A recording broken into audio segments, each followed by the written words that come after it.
Շվեյցարիայի ամենախաղաղ քաղաքներից մեկը կրկին հայտնվել է համաշխարհային ամենապայթյունավտանգ իրադարձության կիզակետում։ Ժնևը հյուրընկալել է Օմանի միջնորդությամբ Միացյալ Նահանգներ-Իրան երրորդ վճռորոշ բանակցությունները։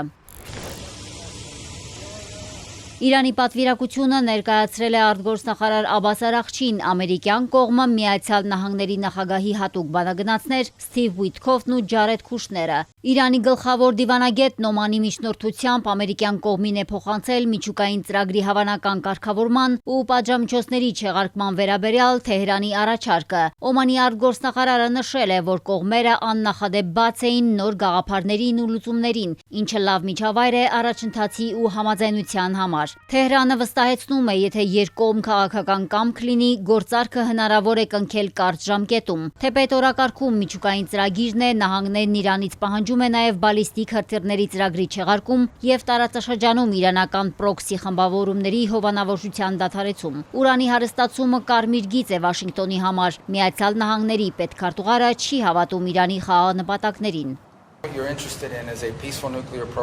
Եթե դուք իրոք հետաքրքրված եք խաղաղ միջուկային ծրագրով, կարող եք անել այնպես, ինչպես աշխարհի շատ երկրներ, ունենալ վերգետնյա ռեակտորներ եւ վառելիքներ մուծել։ Եթե իրոք էներգիա էին ուզում, կարող էին օգտագործել փոքր մոդուլային ռեակտորներ, որոնք շատ երկրների համար մատչելի եւ կիրառելի են։ Բայց երբ ասում եք մենք ուզում ենք հարստացնել եւ հարստացնել խորքային ստորգետնյա, հաշվի առնելով, որ անցյալում հարստացրել եք մինչեւ 20 եւ նույնիսկ 60%, գումարած այն, որ կառուցում եք հրթիռներ, որոնք կարող են կրել մարտագլխիկներ, դա չի խոսում այն մասին, որ երկիրը չի ցանկանում զենք ստեղծել։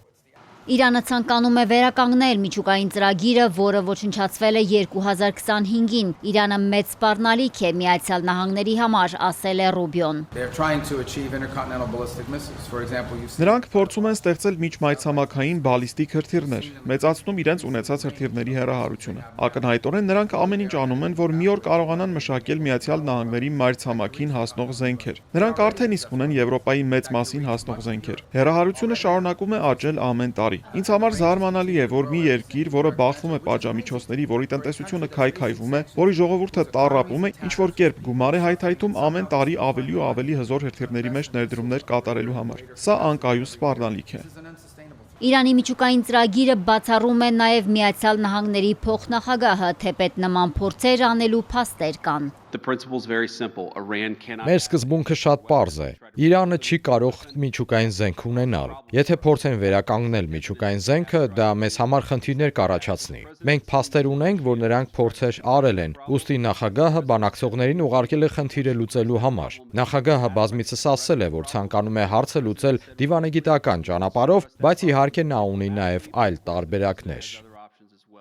Իրանի հոգևոր առաջնորդ Այաթոլլա Ալի Խամենեին արգելել է միջուկային զենքը, պնդում է Իրանի քաղաքական վերնախավը։ Իրանը չի ստեղծելու միջուկային զենք, որովհետև հոգևոր առաջնորդն արգելել է։ Հասարակության կրոնական առաջնորդը չի կարող ստել այնպես, ինչպես քաղաքական գործիչները։ Երբ նա հայտարարում է, որ մենք միջուկային զենք չենք ունենալու, ուրեմն չենք ունենալու։ Մեր թշնամիներն ասում են, որ Իրանը չպետք է ձգտի դրան։ Դա հենց այն է, ինչ մենք բազմիցս ենք հայտարարել։ Պաշտոնական բանակցություններում դիվանագիտություն, Թրամփի խորհրդականների մասնավոր զրույցներում Իրանի վրա հավանական հարձակման սցենարի քննարկում։ Պոլիտիկոն գրում է, ռազմական հարձակման դեպքում ամերիկյան վարչակազմում քաղաքական դրդապատճառներով նախընտրում են, որ առաջինն Իսրայելը հարվածի։ Սակայն ամենահավանական սցենարը Միացյալ Նահանգներ-Իսրայել համատեղ գրոհն է։ Միաժամանակ ամերիկյան կողմը չի բացառում հոգևոր առաջնորդի ոչնչացումը։ Financial Times-ի տվյալով Իրանը դիտարկում է ամերիկյան ընկերություններին իր նավթի ու գազի հսկայական պաշարներին աննախադեպ հասանելիություն տրամադրելու հավանականությունը։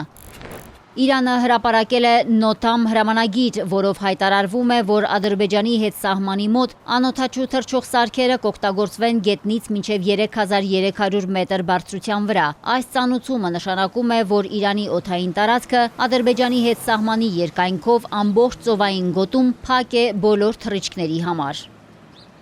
Մարիկ Օստանյան, Էպիկենտրոն։